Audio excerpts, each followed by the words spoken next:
Subscribe channel Truth.id dan aktifkan lonceng notifikasi untuk mendapatkan informasi seputar live streaming dan video khotbah terbaru. Posisi tombol subscribe berada di kanan atas channel kami dan jangan lupa nyalakan loncengnya.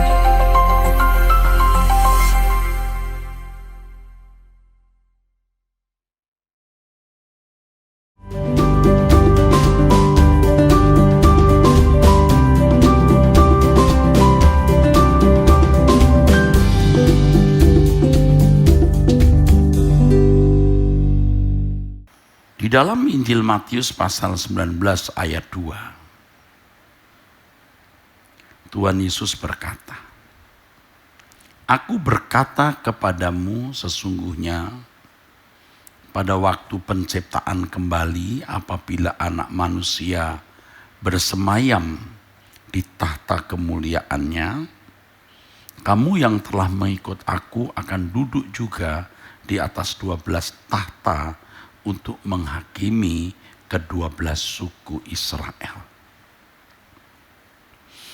Di sini ada kata penciptaan kembali, yang dalam teks aslinya adalah palingenesia. Palingenesia. Ini sebenarnya sama artinya dengan rebirth, dilahirkan kembali, atau new birth, dilahirkan kembali atau dilahirkan ulang. Kata palingenesia juga bisa berarti renovation, dipugar atau direnovasi. Ini sebenarnya pengharapan bagi umat Israel secara jasmani atau Israel darah daging, keturunan Abraham. Mereka meyakini adanya messianic restoration. Messianic restoration. Ada restorasi yang akan dilakukan oleh Mesias yang mereka tunggu. Dan sampai hari ini, sebagian mereka mempercayai hal itu. Dalam terjemahan lain, saudaraku, palingenesia juga bisa diterjemahkan regeneration atau diproduksi kembali atau diproduksi ulang. Semacam reproduction atau renewal. Dan ini bertalian dengan penciptaan kembali alam semesta. Jadi Tuhan Yesus menunjukkan adanya satu masa di mana Tuhan akan memulihkan penciptaannya. Ya saudara, sejajar dengan kata palingenesia dalam Kisah Rasul pasal 3 ayat 21. Ya. Firman Tuhan mengatakan Kristus itu harus tinggal di surga sampai pada waktu pemulihan segala sesuatu, seperti yang difirmankan Allah dengan perantaraan nabi-nabinya yang kudus di zaman dahulu. Ada penciptaan ulang. Kalau di dalam Kisah Rasul pasal 3 ayat 21 ini digunakan kata kronon apokatastaseos panton. Ya, the time of restitution of all things. Jadi semua akan direstorasi.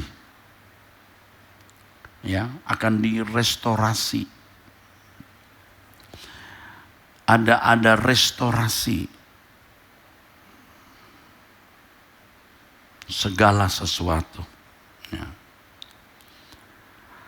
Bagaimana pemulihan segala sesuatu itu terjadi, saudaraku? Firman Tuhan tadi mengatakan pada waktu penciptaan kembali, ya, ketika Yesus atau Tuhan Yesus tepatnya bertahta di tahta kemuliaannya, pada saat itulah nubuatan tentang pemulihan segala sesuatu digenapi. Jadi kita mengharapkan momentum itu. Kita mengharapkan momentum itu. Pemulihan segala sesuatu. Ini menyangkut alam raya, jagat raya ini, saudara. Di mana Tuhan akan membawa orang percaya di langit baru dan bumi yang baru. Itulah yang harus menjadi pengharapan kita. Yang oleh karenanya Abraham meninggalkan kampung halaman keluarganya, saudara. Yang oleh karena itu Paulus rela melakukan segala sesuatu seperti kesaksiannya. Aku mengalami dan mengerjakan semua ini demi kebangkitan. Kalau dalam Daniel pasal 7 ayat 13-14, ini penglihatan, saudaraku. Penyerahan kekuasaan dari Bapa kepada anak manusia, yaitu kepada Tuhan Yesus Kristus dalam kitab Daniel.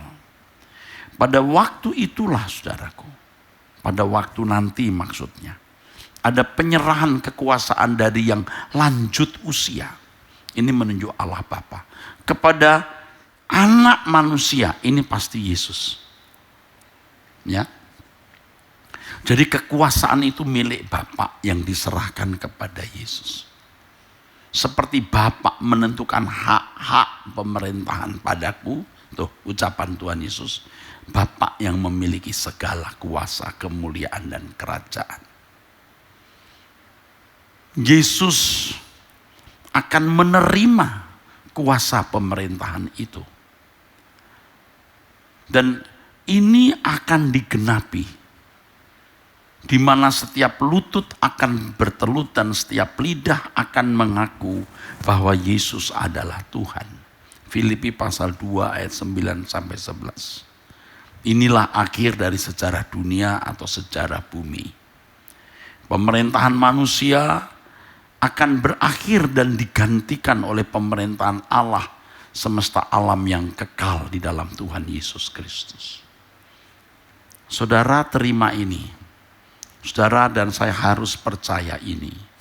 Dan kita sungguh-sungguh menantikannya. Kalau kita benar-benar percaya kepada Tuhan Yesus, kita juga harus mempercayai apa yang dikatakan ini dan menyerahkan hidup kita pada apa yang Tuhan Yesus kemukakan. Seperti yang dikatakan oleh Petrus dalam 1 Petrus 1 ayat 13 dan 14.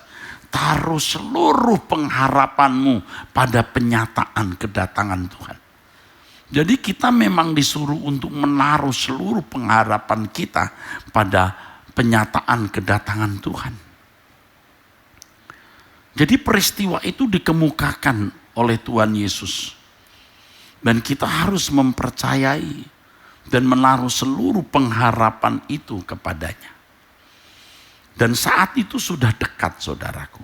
Sebab kalau kita membaca Daniel pasal 2 mengenai peristiwa penglihatan sebuah patung yang ditunjukkan Tuhan kepada Nebukadnezar, di mana Daniel kemudian mengartikan mimpi itu. Dia melihat patung yang kepalanya dari emas, ini melambangkan negara Babel tahun 606 sebelum Masehi.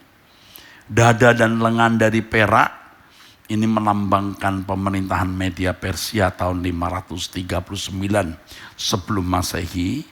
Perut dan pinggang dari tembaga melambangkan kerajaan Yunani tahun 330-an atau 331 sebelum Masehi. Paha dari besi, ya pahanya pasti 2. Paha dari besi melambangkan kerajaan Romawi Barat dan kerajaan Romawi Timur. Ini sebelum akhir mengawali abad 1, saudaraku, ya. Dan kemudian di awal abad 1. Ya. Dan sekarang jari-jari dan kakinya sebagian dari besi, sebagian dari tanah liat, melambangkan negara-negara di dunia hari ini yang ada yang kuat, ada yang lemah, campuran. Nah ini sekarang. Yang kemudian ada batu yang bukan oleh tangan manusia bergulir.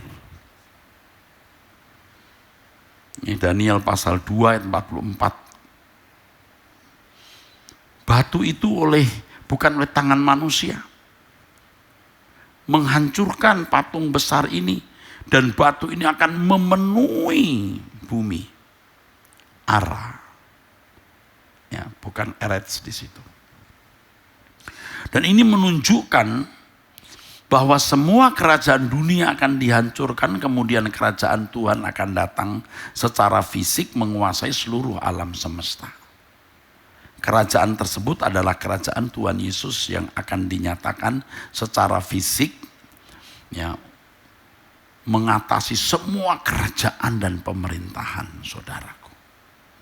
Dan inilah yang menjadi sukacita pengharapan kita.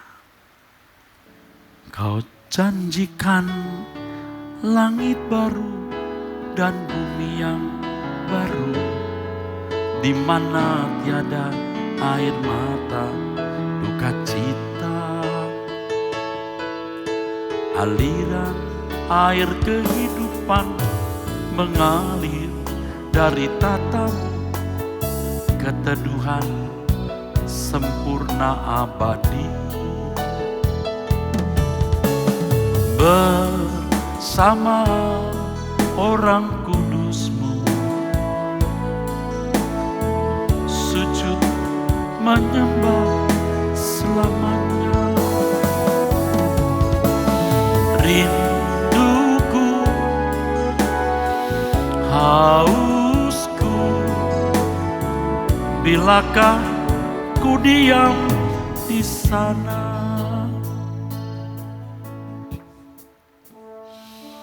Saudara, apa yang saya jelaskan ini bagi saudara-saudara sebagian sudah tahu, apalagi bagi para pendeta sudah tahu. Dan saya tahu saudara sudah tahu, sebagian maksud saya. Tetapi yang saya persoalkan, apakah saudara menaruh pengharapan itu sepenuhnya, ya, kepada penyataan kerajaan itu? Kalau orang tidak hidup bersih banget, betul-betul nekat untuk hidup bersih, dan kalau orang tidak benar-benar melepaskan segala sesuatu, dia tidak mungkin kok mengharapkan ini. Gak mungkin, jujur saja gak mungkin. Saya sama seperti saudara dengan gejala-gejala jiwa dan perasaan manusia pada umumnya. Maka saya bisa membagikan kebenaran ini, saudara. Kalau saudara masih mengharapkan ada kebahagiaan dari dunia ini, saudara tidak akan menantikan kerajaan itu. Tidak akan.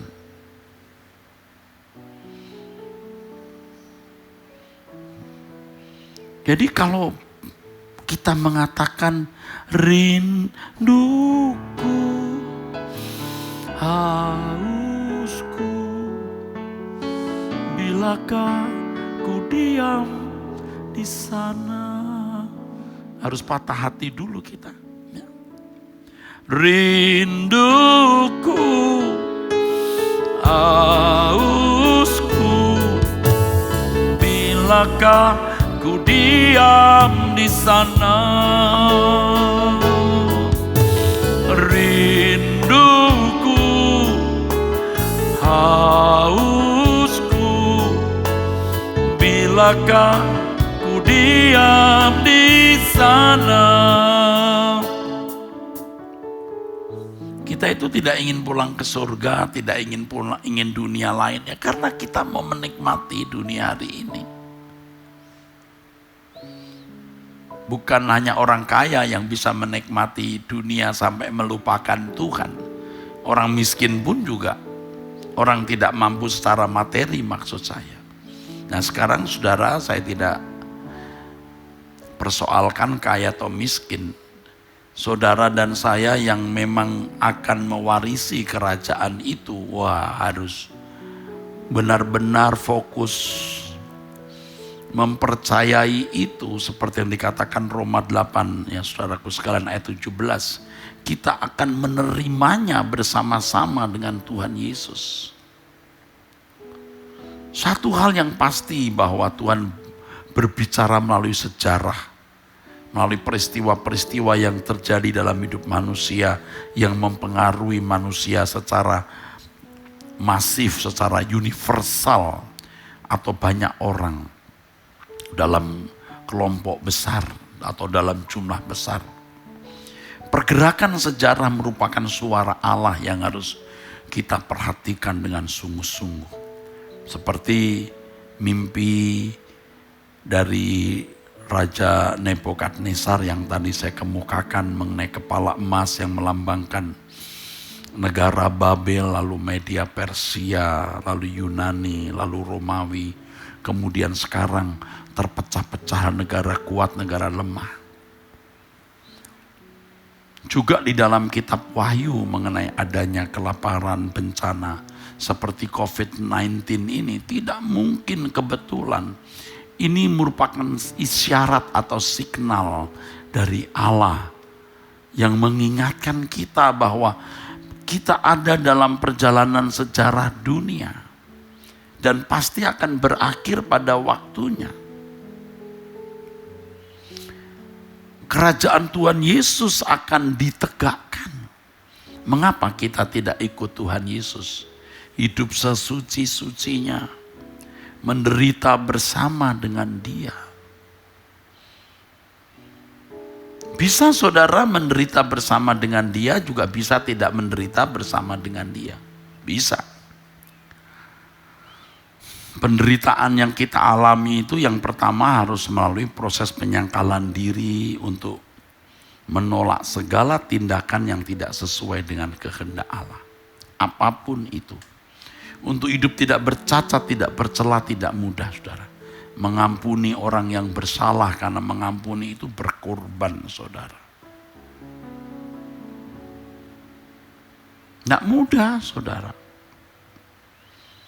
Nah setelah itu kita harus menjadi anggur yang tercurah, roti yang terpecah. Siapa yang mau? Banyak orang mengharapkan setelah COVID-19 ini berlalu, kembali menikmati hidup seperti sedia kala. Jalan-jalan ke mall, wisata keluar kota, keluar negeri.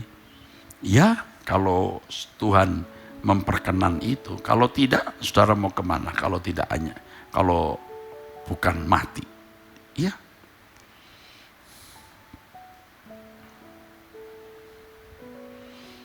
Kalau saya mengajak saudara untuk serius betul-betul, ya, mencari Allah itu serius. Yuk, saudara ikuti terus pemberitaan firman Tuhan saudaraku pada saat-saat seperti ini. Ini saat kita belajar firman dengan sungguh-sungguh, tetapi juga saat di mana kita bertindak, kita bisa menopang beban orang lain yang dalam kesukaran dan kesulitan. Menjadi anggur tercurah, roti yang terpecah. Ini waktunya. Menderita bersama dengan Tuhan Yesus.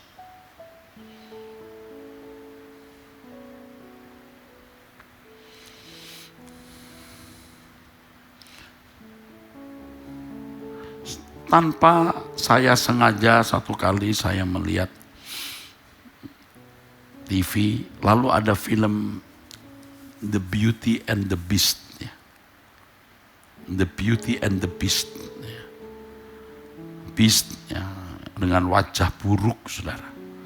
Yang ditakuti, dihindari orang. Tapi ada wanita cantik yang mau mendampingi dia dan ternyata The Beast ini pangeran yang memiliki kerajaan. Berapa banyak orang yang berani menderita bersama dengan Tuhan Yesus? Ikut Tuhan kok berat? Ikut Tuhan kok berat ya? Kok ikut Tuhan tuh berat sekali? Ya. Kalau tidak berat, itu bukan salib. Karena berat, maka Tuhan akan memberikan mahkota kehidupan kepada mereka yang menderita bersama dengan Dia. Dan Roma 8 ayat 17 mengatakan itu, saudara. Ya, saudara pasti akan menemukan salib saudara. Ya, kalau saudara betul-betul mau belajar ya nekatnya, jangan mengharapkan dunia membahagiakan. Ayo kita hidup tidak bercacat, tidak bercela. Dan kalau sekarang kita memiliki kesempatan untuk menolong sesama kita, kita berbuat semaksimal mungkin. Itu baru, saudaraku, kita memimpikan dunia lain yang lebih baik. Ya, kalau kita berkaca ya, kita lihat, aduh, umur kita sudah sekian gitu. Aduh, rambut putih, ya gigi mulai rontok, mulai sakit-sakitan. Ini kan isyarat bahwa kita ada dalam perjalanan waktu dan pasti suatu saat kita meninggal dunia.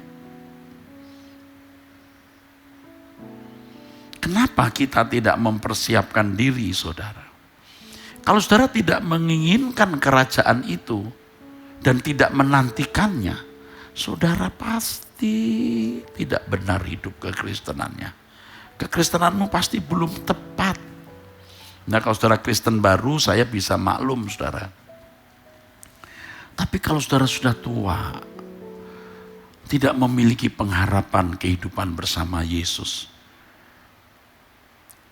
aduh, saudara.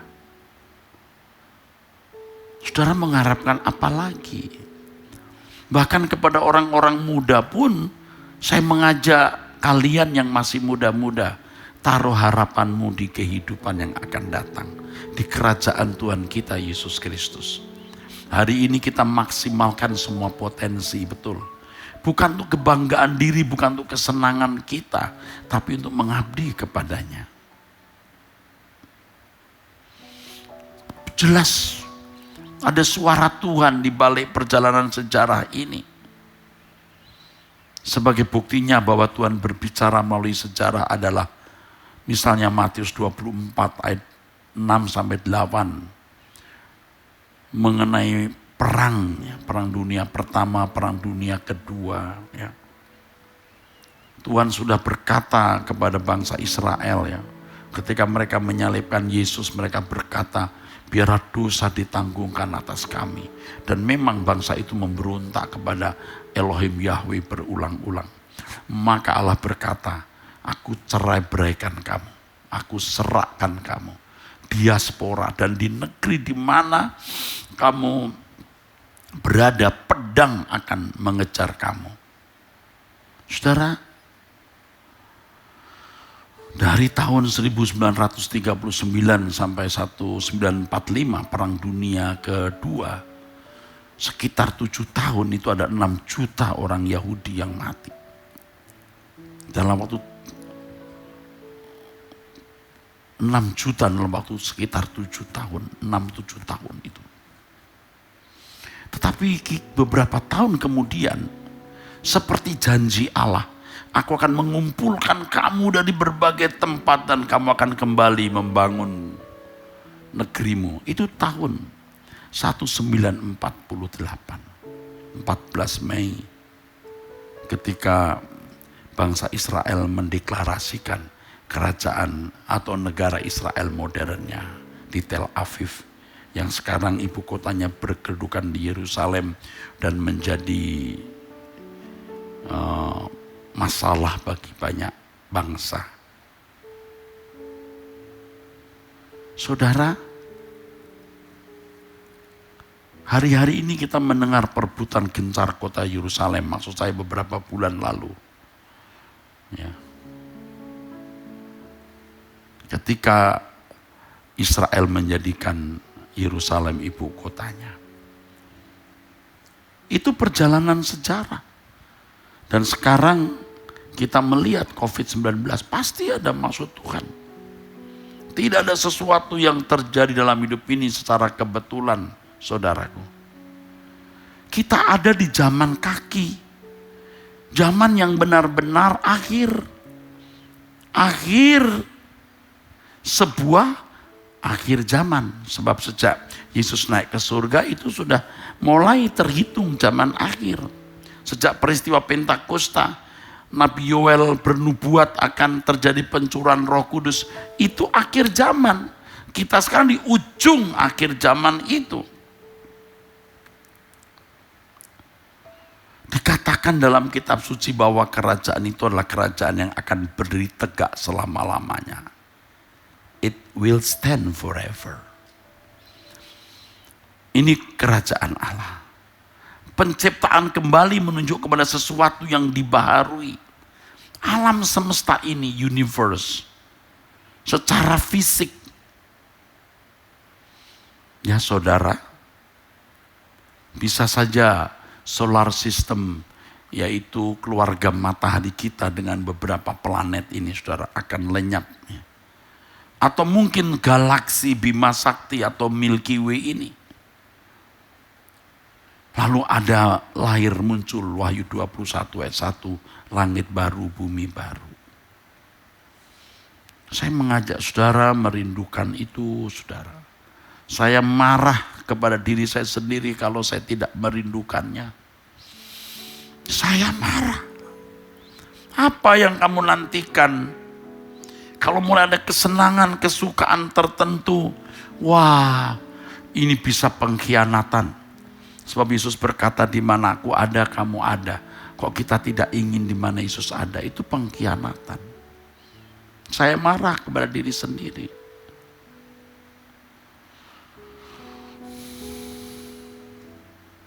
Makanya saudaraku sekalian, saya tulis lagu-lagu mengenai akhir zaman, mengenai kematian. Karena saya juga memaksa diri saya sendiri nih, saudara. Kalau nggak maksa nih, waduh, maka kita mau lihat dunia seperti ayam. Kita tidak mau menjadi seperti Raja Wali yang terbang tinggi. Aduh, kita masih mau puaskan daging kita, puaskan ambisi jiwa kita. Jadi picik kita berpikir, padahal kita anak-anak Allah yang akan mewarisi kerajaan bersama dengan Tuhan Yesus.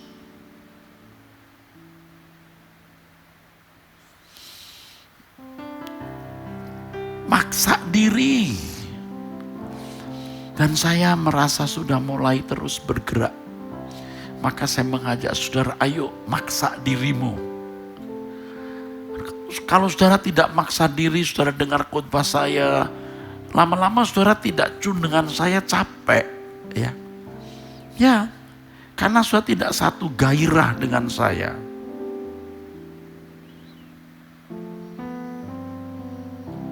Paksa diri. Bawa aku ke sana, ajar aku setia, mengerti semua maksud dan jalanmu.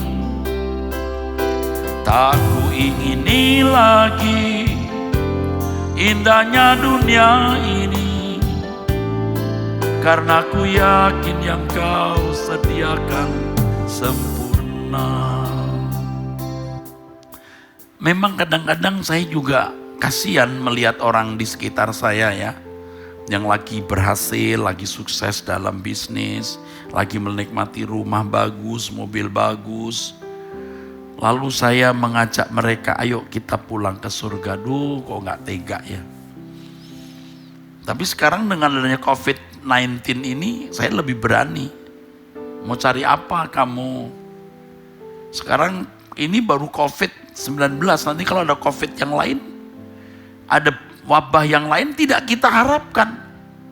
Sekarang saja kita sudah tidak bisa bergerak, saudara. Punya uang banyak, mau makan di mana? Mau jalan-jalan kemana? Salah-salah kita keluar rumah, bisa terpapar, saudara. Di rumah saja kita harus hati-hati, sering cuci tangan. Kalau ada barang dari luar harus pakai prosedur ya yang benar, ada semacam SOP di keluarga ya.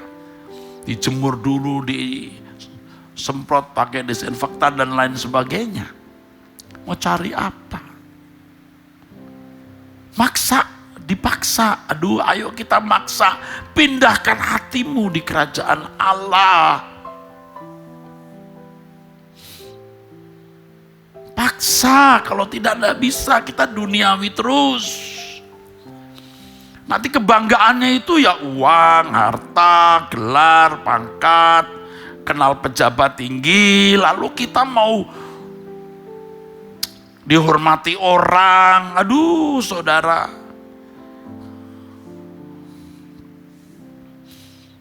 Saya mengajak saudara itu punya ambisi yang tidak kelihatan orang. Ambisinya itu berkenan di hadapan Allah. Nanti mesti saya khotbah dengan tema khusus ini. Karena saya sedang asik di sini. Kalau saya berdoa menghadap Bapak, saya berkata, boleh aku minta Bapak, boleh aku mohon jadikan aku istimewa di matamu. Tidak usah istimewa di mata manusia, tapi istimewa di matamu. Nanti ketika ada pengadilan Tuhan, semua akan dibuka. Nah waktu itulah Tuhan, aku boleh menuai apa yang kutabur. Sekarang orang menilai diriku apa, terserah. Terserah, ayo kita berlomba untuk menjadi seorang yang berkenan di hadapan Allah. Jadi kalau saya sengaja doa malam, saudaraku, saya senang ya melewati hari. Jadi dari jam 11:30 misalnya sampai jam 00 gitu, lalu lewat, aduh hari yang baru. Dari sekian juta manusia di belahan bumi ini ya, di belahan kita, apalagi di Indonesia ya. Kalau saya jam 12, jam 1 di Kupang, terus jam 2 di Papua, dari 170 sekian juta manusia. Boleh ya Tuhan aku menjadi istimewa. Udah itu saja, bukan mau sombong di depan manusia. Udah saudara, saya kira kita sudah tidak cari muka, tidak cari nilai diri di mata manusia. Dengan hal ini saudara tidak akan minder kalau ketemu orang kaya. Orang terhormat Anda tetap, orang berpangkat, pejabat tinggi Anda tetap hormat tapi gak minder. Ketemu orang lemah Anda tidak menekan. Maksa. Kerajaan Tuhan Yesus akan datang, pasti akan dihadirkan saudaraku. Itu yang kita harapkan. Oh, jangan noleh ke belakang, lihat ke depan. Aku percaya kepadamu, walau ku tak mengerti, dan tak pernah ku tahu ujung jalan ini. Namun ku tetap percaya, Kau yang memanggilku setia, memandu langkahku berlabuh di sana. Seperti Abraham sahabatmu, sampai akhir setia tutup. Dari jauh memandang negeri perjanjian, Kanaan surgawi permai, tanah air yang Kau janjikan, tempat pertemuan semua saleh Tuhan. Bawa aku ke sana, ajar aku setia,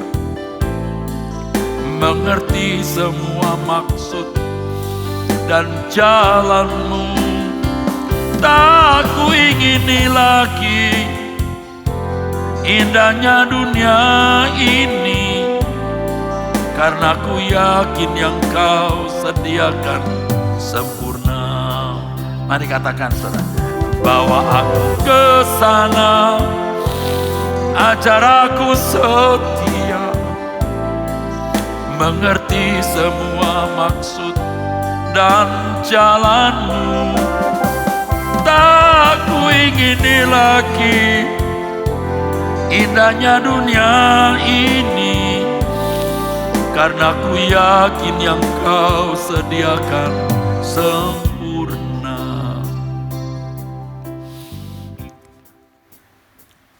Tadi pagi saya juga menyinggung bahwa berkali-kali di kebaktian umum saya mengatakan nanti kita khotbah pakai streaming saja saudara di rumah.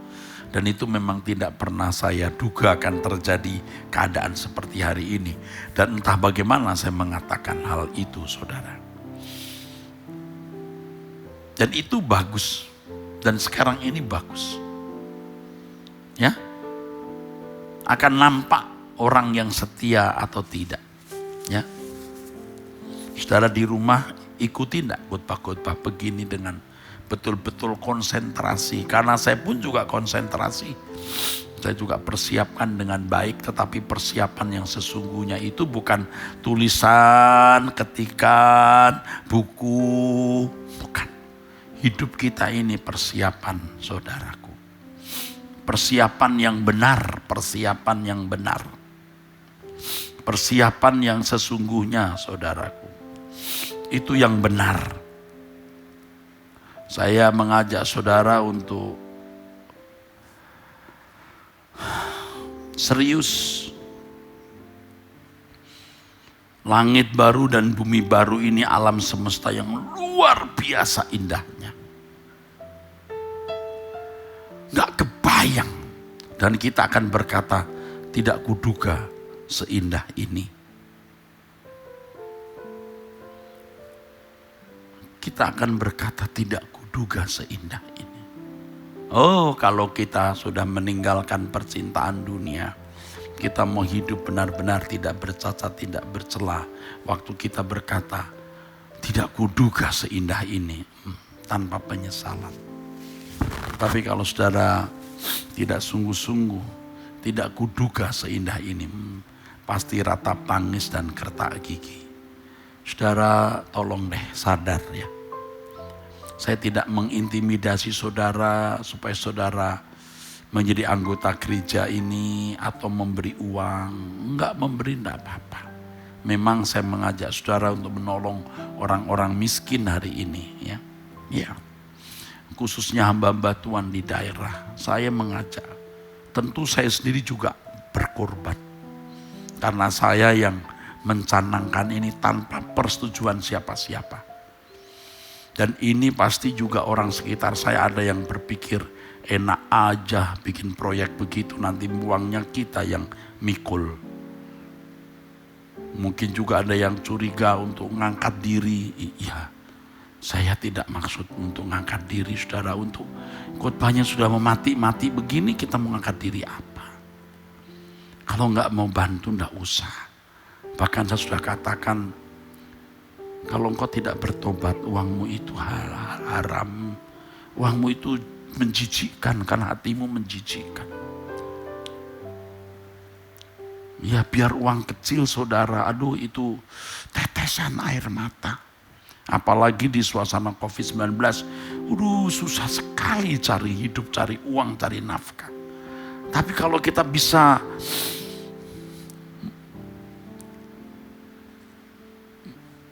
memeras anggur hidup kita, mencurahkan anggur hidup kita, memecahkan roti kita.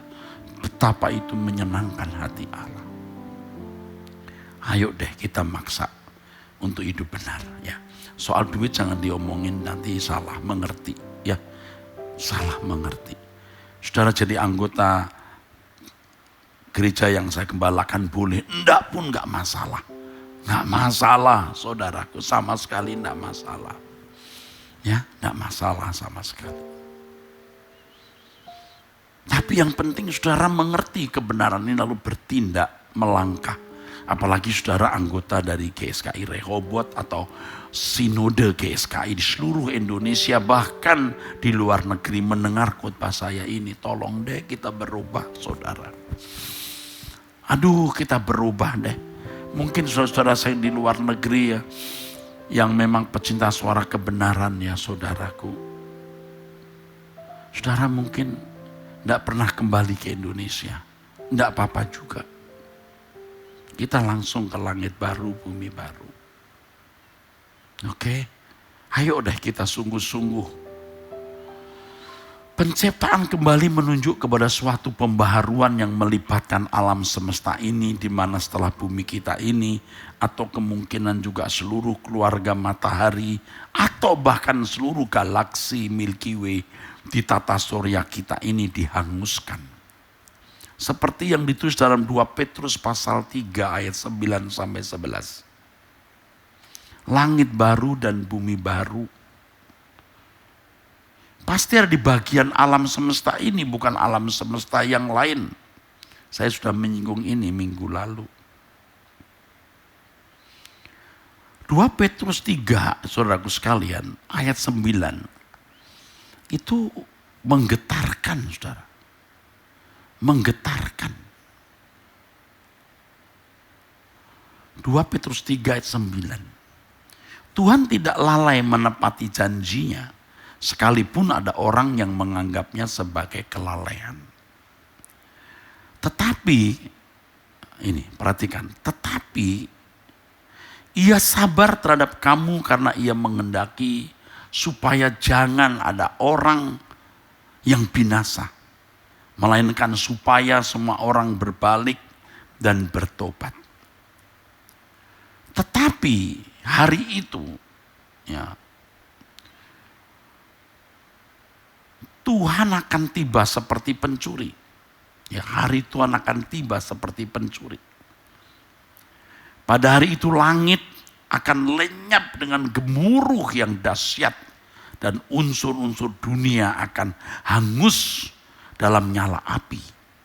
Dan bumi dan segala yang ada di atasnya akan hilang lenyap. Dahsyat.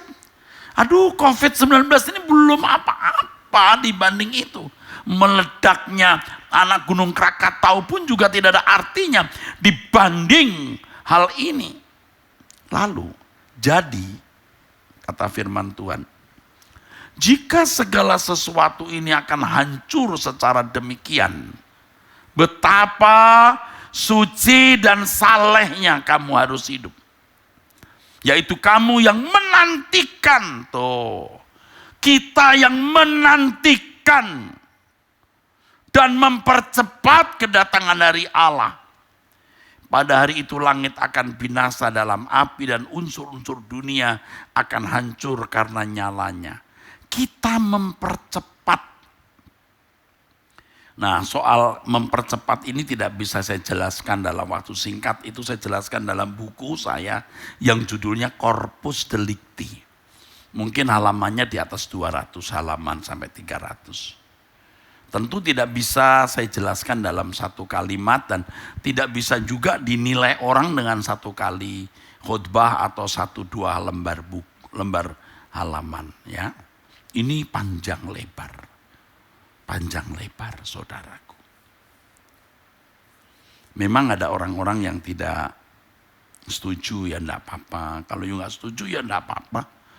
Enggak apa-apa kalau saya menerima ini sebagai kebenaran dan mengubah hidup saya. Dan saudara terima dulu, ya. Lihat dulu, kalau tidak ya buang saja. Tapi kalau itu mengubah hidupmu, itu sebagai bukti itu kebenaran.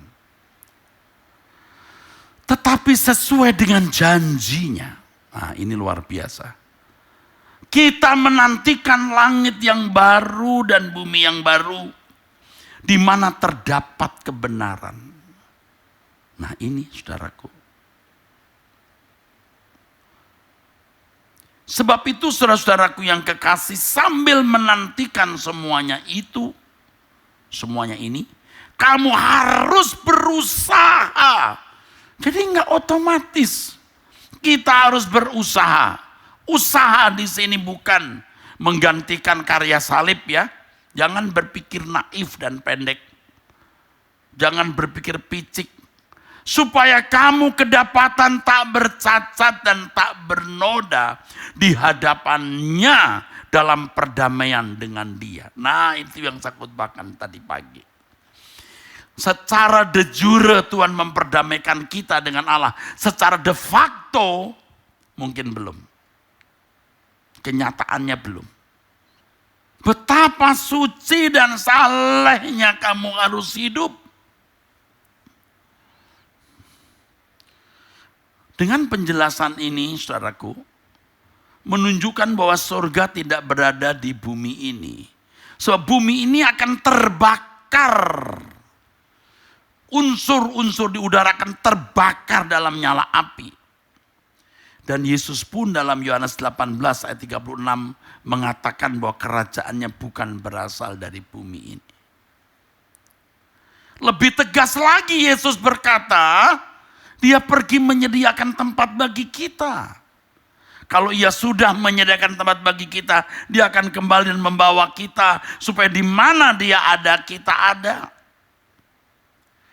Tadi dikatakan bahwa langit dan bumi yang ada sekarang ini, saudaraku, akan hilang lenyap. Terutama dalam kitab Wahyu. Lenyap. Bukan berarti hilang musnah dan tiada lagi. Kata lenyap, pare leusantae, dari kata parerkomai, yang memiliki pengertian to go off, depart, aside, ke samping, disisihkan, behind, pass away, berlalu. Jadi akan menjadi seperti bola api. Ini bumi kita. Jadi kenangan abadi. Kita sudah ada di langit baru, bumi baru nanti. Pengampunan Tuhan pun kenangan abadi kita. Karena kita orang berdosa yang diangkat dari keadaan yang rusak. Bumi akan menjadi limnetopuros, the lake of fire. Bukan lautan tapi danau. Danau. Kata kalau lautan talasa dalam bahasa aslinya. Ini danau. Pada hari itu langit akan lenyap dengan gemuruh yang dahsyat. Dan unsur-unsur dunia akan hangus dalam nyala api. Dan bumi dan segala yang ada di atasnya akan hilang lenyap.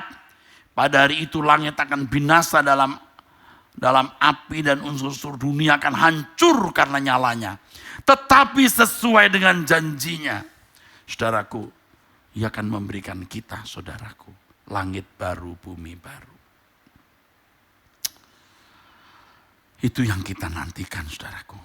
Oleh karena itu, jika realitas mengenai pemulihan segala sesuatu dikatakan oleh Yesus sendiri, maka kebenaran ini sudah tidak meragukan kita, sudah tidak meragukan.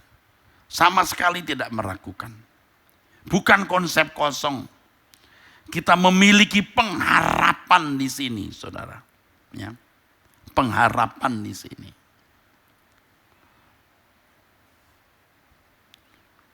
Oleh sebab itu saya mengajak saudara untuk berjuang, ya, dengan perjuangan yang benar, ya.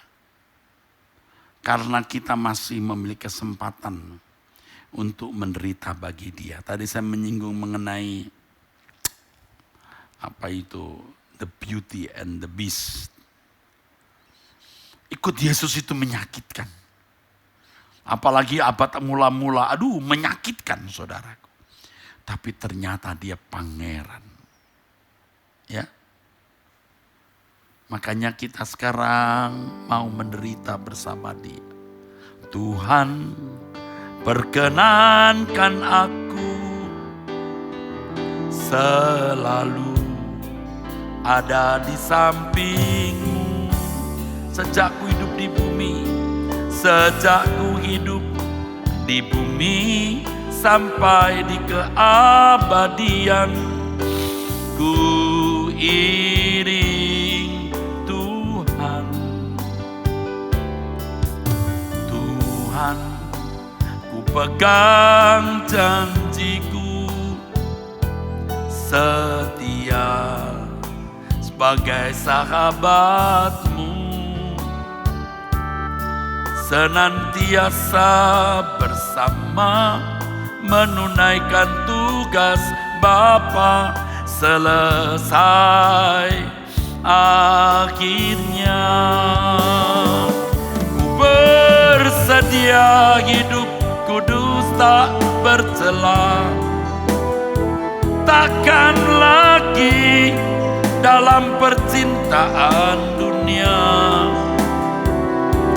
Ajarku berpikir seperti dirimu, bawaku Tuhan dalam perjuanganmu. Ayo kita membangun heavenly society, masyarakat kerajaan Allah. Ya, Bapak Ibu yang tidak pernah mengenal saya, tidak pernah menginjak gereja ini, dan mungkin tidak akan pernah menginjak gereja ini sampai mati, tidak masalah. Gereja ini sekarang kosong melompong, sudah. Dengan kursi ribuan ini kosong. Tidak masalah, tapi banyak kursi-kursi yang diduduki oleh Bapak Ibu dan mengikuti pemberitaan firman ini.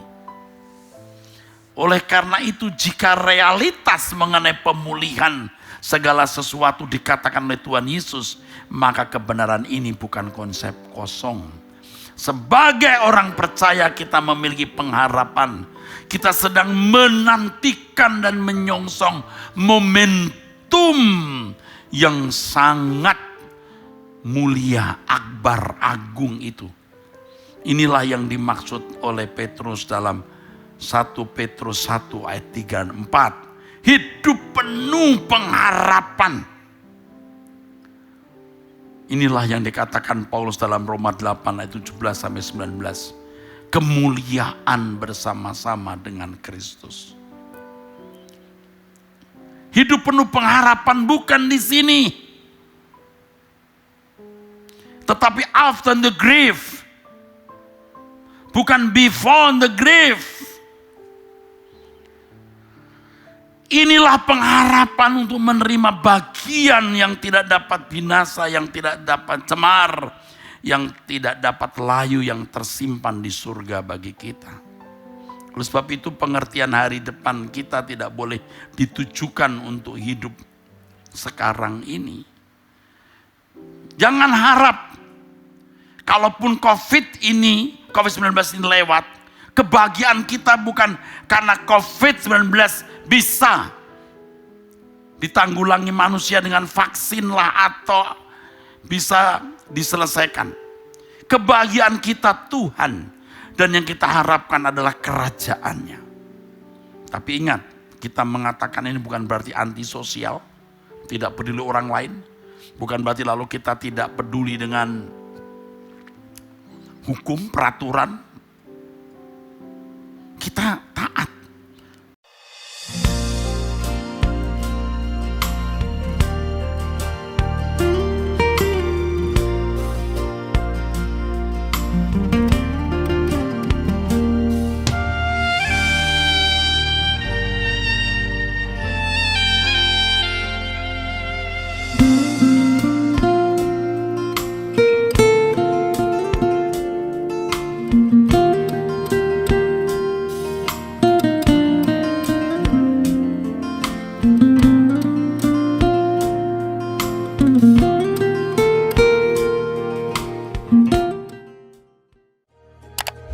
Subscribe channel Truth.id dan aktifkan lonceng notifikasi untuk mendapatkan informasi seputar live streaming dan video khotbah terbaru.